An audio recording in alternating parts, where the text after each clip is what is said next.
Vamos con los contenidos de la semana 1 de programación orientada a objetos. Sí, en la vida siempre vamos a tener que tomar decisiones. ¿Sí? Eh, en el desarrollo de software también. ¿Sí? El código que desarrollamos va a tener que tomar decisiones muchas veces. Para tomar decisiones yo tengo dentro de los lenguajes de programación las instrucciones de control. ¿Sí? Como está en el primer punto, son condicionales, es decir, evalúan una condición, ¿sí? Y luego de evaluar la condición, toman una decisión de ejecutar un bloque u otro dependiendo de los hechos, ¿no?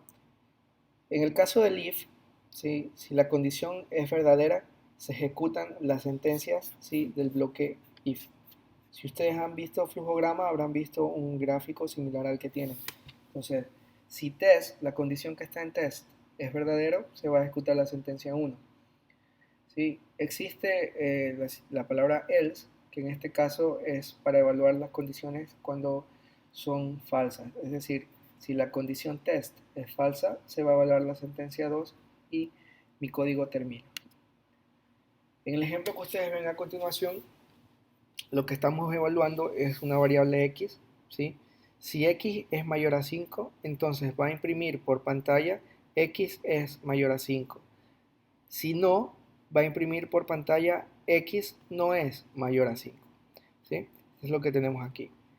En el bloque de abajo lo que hacemos es llamar, ¿sí? A un método, ¿sí? Llamar un método que tiene la condición de manera que vamos a probar. 6. 6 es mayor a 5, en este caso vendría por if, ¿sí? Se mostraría 6 es mayor a 5. 5. 5 es mayor a 5, no, ¿sí? En ese caso vendría por else, 5 no es mayor a 5. 4. 4 es mayor a 5, no, vendría por else, 4 no es mayor a 5. ¿Sí? Existen maneras de anidar eh, las condiciones, en este caso con if, else, if, como ustedes pueden ver. Entonces, si yo no solamente quiero decir que x es mayor a 5 por pantalla, sino que quiero tener las tres condiciones. O sea, quiero decir que x es mayor a 5, x es igual a 5 o x es menor que 5, yo podría anidar, ¿sí? Un bloque, en este caso un bloque if, ¿sí? Con else if, como ven en el ejemplo, ¿sí? Como pueden ver aquí.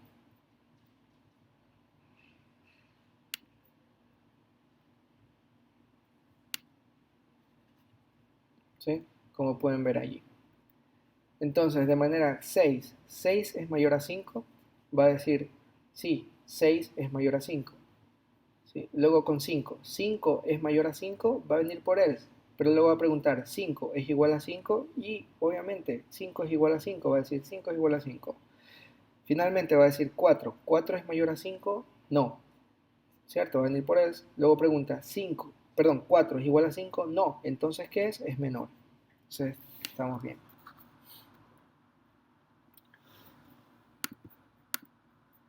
Bien, las instrucciones de control.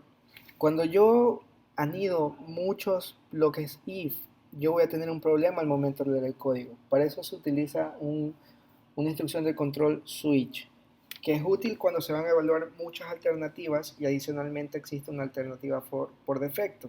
Es una solución elegante para sustituir muchas anidaciones de if else, ¿sí?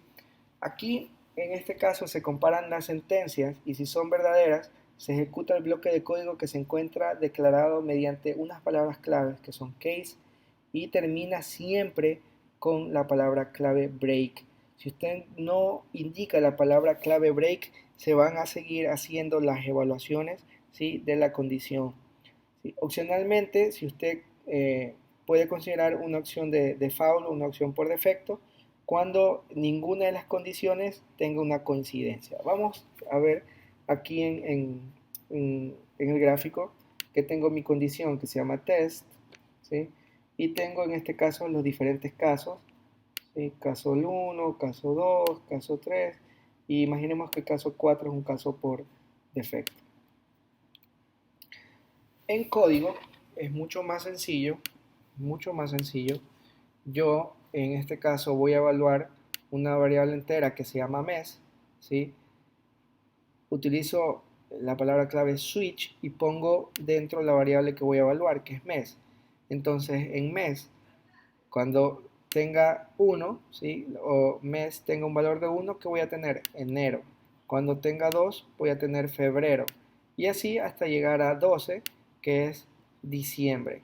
Ustedes pueden ver que en cada uno de los casos, ¿sí? Siempre está la palabra break, que significa que el código termine su ejecución, ¿sí? Y ya no se evalúen más casos.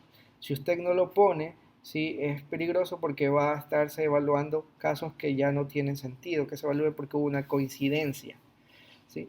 Adicionalmente tienen la palabra default que se utiliza para, en este caso, por ejemplo, mostrar un mensaje por pantalla, ¿sí? Que dice este mes no existe. Instrucciones iterativas o for. Bien, imaginen que ustedes van en una carretera, ¿sí? Y encuentran un redondel. En el mundo real, un redondel podría considerarse una instrucción iterativa, porque cumple ciertas condiciones que vamos a ver nosotros acá. Por ejemplo, permite realizar una tarea una y otra vez hasta que se cumple una determinada condición, ¿sí? En este caso, si va un vehículo a un redondel, ¿sí? Un redondel, imaginen que tiene, no sé, 3 salidas, ¿sí? Va a entrar al redondel y va a elegir la salida que le va a llevar al destino, ¿sí? Al destino de la persona. Entonces, cuando hay una determinada condición, que en este caso sería elegir la calle o la salida que me va a llevar a mi destino, yo entro al redondel o entro al ciclo y veo que tengo mi condición de salida y lo que hago es salir, ¿no? Si quisiera puedo dar vueltas en el redondel y definitivamente a lo que se llama un bucle infinito y generalmente es cuando los programas se cuelgan, ¿no? Entonces, aquí yo voy a conocer debo conocer el número de iteraciones, es decir, debo saber cuántas veces quiero que se ejecute el código, ¿sí? Entonces, un bucle for tiene la siguiente forma con las siguientes componentes. Tiene una variable que se llama de inicialización, que es una variable índice que controla el número de veces que se ejecute el bloque. Es decir, aquí yo tengo que poner una variable que me va a servir para controlar cuántas veces se va a ejecutar el bloque de código.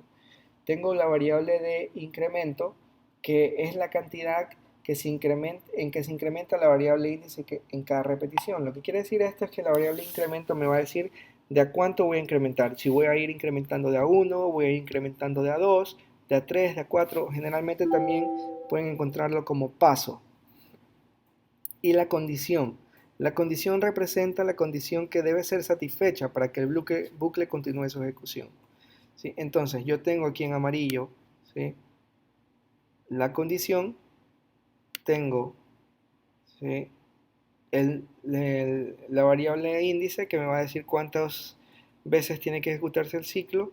El incremento, por ejemplo, lo puedo definir en +1, ¿sí? Y tengo el bloque de código que serían las sentencias a ejecutarse, ¿sí? Aquí ustedes pueden ver un ejemplo de cómo se podría manejar el for, ¿no? Tengo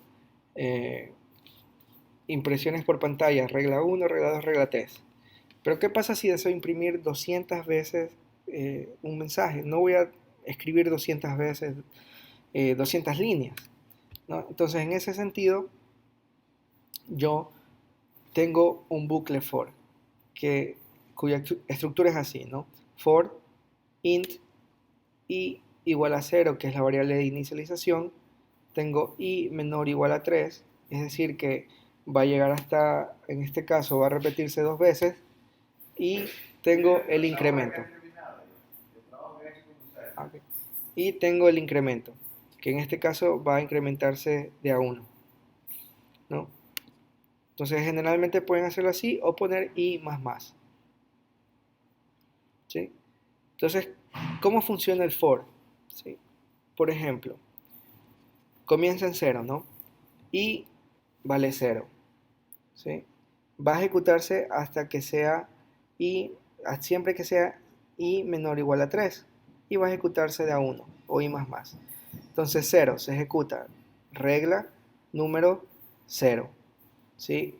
Cuando termina la instrucción se incrementa i en 1. Ahora ya i ya no vale 0 sino que vale 1. 1 es menor que 3, sí, entonces regla número 1. Vuelve, ahora i se incrementa a 2. 2 es menor que 3, sí. Regla número 2. Se incrementa nuevamente a 3. 3 es menor que 3, no. Simplemente ya no se muestra y sale. Instrucción iterativa. While. Otra instrucción que puede considerarse iterativa es un ciclo while, ¿sí? O un ciclo mientras, ¿sí? Que comienza con una condición encerrada en paréntesis. ¿Sí? El bloque de sentencias se ejecutará cíclicamente siempre que la condición sea verdadera. ¿Sí? Siempre usted debe asegurarse que exista una condición de salida, porque si no caerá en un bucle infinito, que es lo que le comentaba. Si un carro entra en un redondel y queda dándose vuelta para siempre, eso es un bucle infinito. ¿Sí? Y es una de las maneras en las que muchos programas se cuelgan. ¿Cuándo ocurre un bucle infinito en programación? Por ejemplo, cuando el desarrollador no toma las condiciones necesarias y tiene una base de datos con 10 millones de registros y hace una selección a todos los registros de la base de datos. Obviamente va a entrar en un bucle infinito porque la memoria muy probablemente no vaya a soportar una consulta, ¿sí? de select o de selección a 2 millones de registros, dependiendo del servidor, pero generalmente un servidor con poca memoria no lo va a hacer. Entonces, dentro de mi ciclo while, ¿sí? Yo tengo, ¿sí? una condición. Cuando la condición es verdadera, el ciclo se ejecuta y se va a ejecutar siempre y cuando la condición sea verdadera. Cuando la condición sea falsa, entonces ya no se va a ejecutar, ¿no? Okay. Veamos. El mismo ejercicio que hicimos con for, ¿sí? Vamos a hacerlo en while. Como ustedes pueden ver, no existe una variable de inicialización, existe una condición, ¿sí? Y en este caso, yo lo que sí, para el while voy a necesitar una variable entera de tipo entero que se llame i, que comienza en 0, y mi condición va a ser que se repita hasta que la variable, siempre que la variable sea menor o igual a 3, ¿sí? Entonces yo comienzo, no, i vale 0, 0 es menor que 3, entra, regla número 0. Luego hay una operación de incremento que pueden ver aquí, que está incrementada en 1, y es igual a i más 1, entonces ya i vale 1. 1 es menor que 3, imprime regla número 1, ¿sí? Luego incrementa, ya no es 1, es 2, 2 es menor que 3, ¿sí? Entonces imprime por pantalla regla número 2. Luego incrementa, ya no es 2, ahora es 3, 3 es menor que 3, simplemente sale del ciclo. Un ciclo do while. Un ciclo do while, sí, es distinto de un ciclo for y de un ciclo while porque en for y en while la condición es al inicio. En do while la condición está al final, como ustedes lo pueden ver. ¿Sí? Esto me permite a mí, ¿sí? utilizar esta herramienta para hacer que la sentencia o el bloque de código se ejecute siempre la primera vez, ¿sí? Y luego sea eh, evaluado por una condición. Se usa poco y porque generalmente evaluamos las condiciones al inicio y no al final. En todo caso, aquí tienen un ejemplo, ¿sí? Tengo una variable entera y que tiene asignado 0, ¿sí? Tengo un do while, que en este caso lo que hace el código es mostrarme los números menores a 10, de 0 a 10, es decir, de 0 a los menores de 10, que sería el 9. ¿Sí? En este caso, la variable 0 vendría e imprimiría por primera vez 0. Luego se incrementaría en 1. 1 es menor que 10, sí. ¿Sí? Así llegaría hasta que este número sea 9. ¿Sí? 9 es menor que 10, sí. ¿No? Ingresaría, se mostraría 9, se generaría el 10 y diría, ¿10 es menor que 10? No. Entonces sale. ¿Sí? Muchas veces es necesario interrumpir la ejecución de un ciclo. ¿Sí? Y cuando yo quiero interrumpir la ejecución de un ciclo, se utiliza la palabra break. Por ejemplo, en este caso, yo estoy haciendo un for para recorrer los números del 0 al 9, el mismo ejemplo anterior. Pero en este caso, cuando llegue a 8, yo quiero que termine el ciclo, que es lo que estoy haciendo acá. ¿Sí? Cuando hice a 8, el ciclo va a terminar, ¿por qué? Porque tiene la palabra break. Adicionalmente, yo puedo anidar ciclos, ¿sí? Es decir, puedo anidar fors. Yo aquí tengo un for anidado, uno para la variable i, ¿sí? Y uno para una variable j. La variable i que comienza en 0 va a ir hasta cuando 0 sea menor que 3 y va a incrementarse en 1. La variable j que comienza en 2 va a ir o va a ejecutarse siempre y cuando j sea menor que 4 y va a ejecutarse en 1. Entonces, funcionaría algo así.